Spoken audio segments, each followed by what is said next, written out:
In this video, we're going to go over our newly purchased Mini Maxx. We've ran about 20 battery cycles through it now. It's seen quite a bit of abuse. I'm very impressed how it's held up. But in this video, we're also going to show you some tips and tricks on some proper maintenance on your RC so you can keep it in good shape for as long as possible. I mean, we spend enough money on these things, right? We might as well take care of them.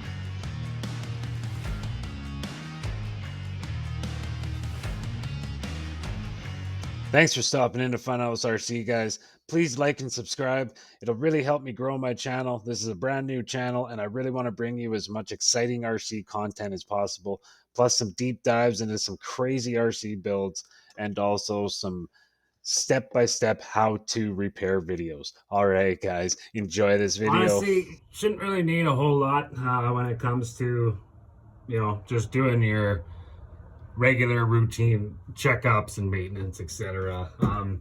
These are the main tools that I use. I just use a little brush like this. This is just for quick maintenance. This isn't for the deep down proper clean. This is just for preventative maintenance cleans, just to keep things tidy, right? So I use a brush like this. I don't use this very often. If it's going through a proper mudding or something and you need to pick, dried big chunks out or something, that's handy. But I'm going to use this to point stuff out today. Millimeter socket. It's a weird number, right? I don't use a 7 mil very often, but if you own RCs, you will use this very often because this is a lot of the wheel hexes out there are 7 millimeter. So yeah, you can use that little wheel wrench that the truck comes with, but this is way easier. All right. So guys, it's good practice, I guess, like initially, once you have the body off, just have a look, right? Check out your wires.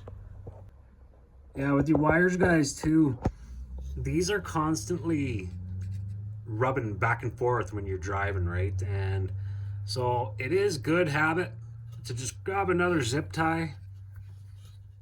Mine are, I don't have any in my toolbox out here. They're in my other toolbox inside the house, but just grab a zip tie and just, right there kind of thing. Zip tie those up. It just prevents so much movement with these wires, because once you get these rubbing together, you'll get friction wear in between your wires and they will start shorting out, and your steering will start doing stuff by itself. Your truck will go forward and backwards by itself. Your truck will just cut out by itself. Electrical has a funny way of causing chaos for the littlest things. So that's a big one, guys. Just keep an eye on these. And your battery connections too. Important. Just check them out. Make sure they're in good condition. The fan, or the fin here, this ESC doesn't have a fan, but if you do have a fan on your ESC, it's very important to keep that clean. I mean, also, I just want to add here, guys, these BL2S ESC systems do have an auxiliary fan option for them, and they do come pre-wired with a plug-and-play system. Guys, but this one doesn't have a fan, but these fins still have a purpose. They're like an air cooling kind of system, so you still want to keep them clean. So just take your brush, keep that clean. You want to keep your ESC as cool as possible to prevent any sort of shorting out or connections inside shorting out and whatnot. Yeah, just make sure you're not leaking any oil out of your shocks here. Look at your shock caps, make sure they're not cracked. These springs like to break a lot. Obviously, the A-arms, guys, they take a lot of abuse. They break a lot. And I've said it lots, but I can't believe the amount of abuse that we've given this thing, and it hasn't given us any issues. So, very impressed. But anyways, guys, yeah, A-arms, front and rear. Sorry, rear, front. Now, when you get to the front, you want to keep an eye on a lot more things. So these are your tie rods. Whoop. These are your tie rods here. Very weak point. Well, they're typically a weaker point here. These like to break often, so I don't know. These ones have held up so far. We haven't had to replace them. So, but typically that's a simple upgrade I like to do to my RCs. If they come with plastic, I like to upgrade to a metal rod here that is adjustable. Turnbuckle, I guess, is a term. Tie rod turnbuckle. Anyways, you get the gist. You want to check out your drive shafts too, guys. These little U-joints, they will start getting loose and they will start wiggling around. And once that happens, you will start causing other issues elsewhere. You will start causing premature, there we go, premature wear inside your hubs and everything else in here. Once you have that drive shaft constantly spinning when it's got wear and it's not tight and true, that's wearing out everything else. Your differential, your drive shaft, everything else, like your drive shaft connecting to the rear, your drive shaft on the other side, everything. That's why I stress to everybody who's new to the hobby that they really just take the time to have a look at it, because you can save yourself a lot of issues down the road if you catch stuff early. If you let worn out parts just go and go and go, then you're going to start taking out more parts along the way, and it's going to cost you more money in the long run. So yeah, guys, just have a look. You know, that's the initial checks here. I mean, I would recommend doing that after every bash, right? And if you want to go the extra mile, pop the tires off right quick, and I'm going to do that.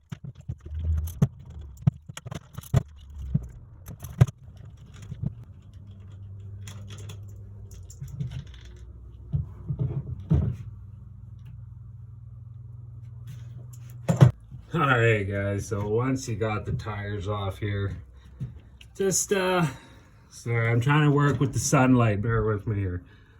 You want to really have a good look at your hub carriers here. These are another weak point.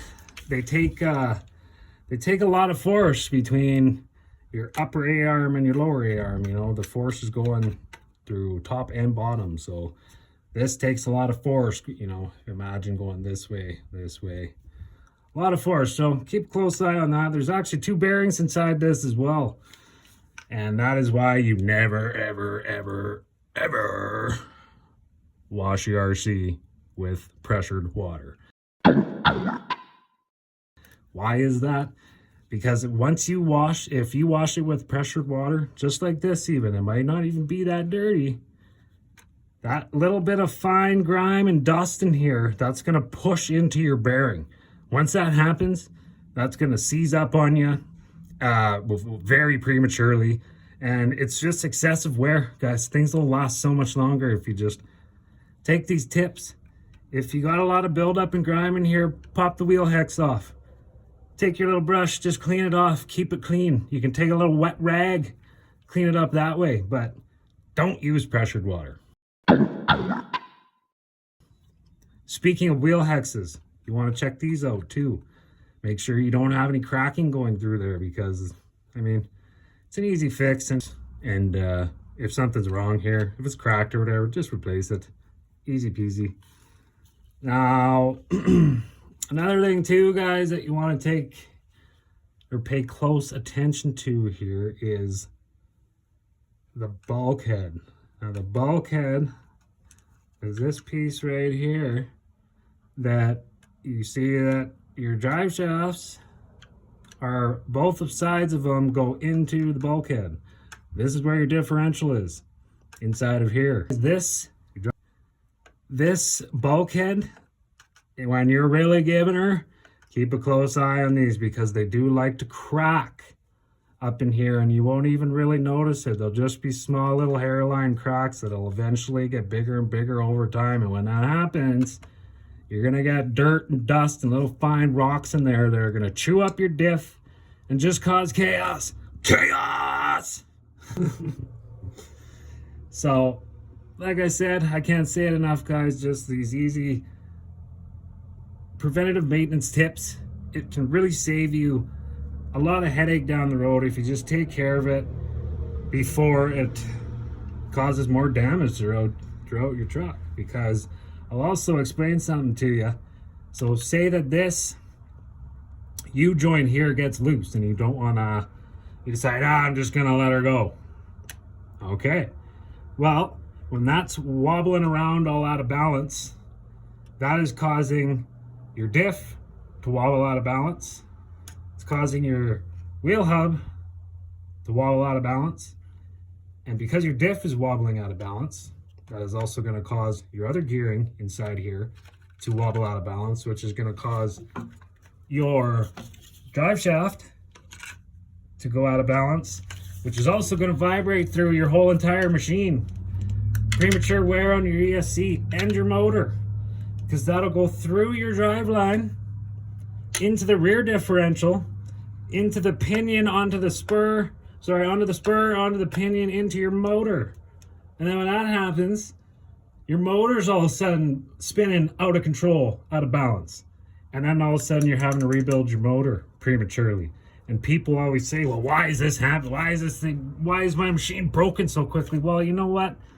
A lot of the times it is lack of maintenance. And I can say that confidently. A lot of people just aren't educated enough to just take care of their stuff. And if you did, I'm telling you guys,